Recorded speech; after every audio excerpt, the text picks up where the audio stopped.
من لي بارون ونشاركهم يعني في الفرحه بولادهم انهم خداو الدبلوم ديالهم. فاكتشفت ان كاين واحد الحماس، واحد ان الشباب مازال باغي يكون راسو، مازال باغي يمشي، وكاينين دي بارتناريا اللي غيديروا مع وشراكات اللي غيديروا مع بعض لي زونيفرسيتي اللي كاينين خارج المغرب. فهذا شيء جميل انهم غيزيدوا في التكوين ديال هاد الشباب.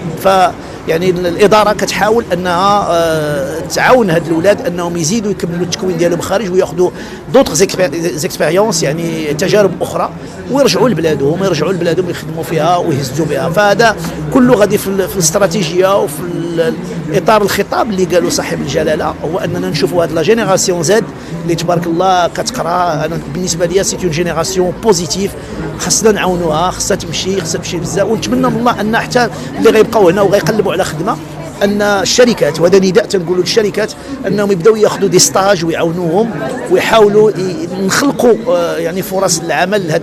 وهذه مساله اللي كنقولها للحكومه.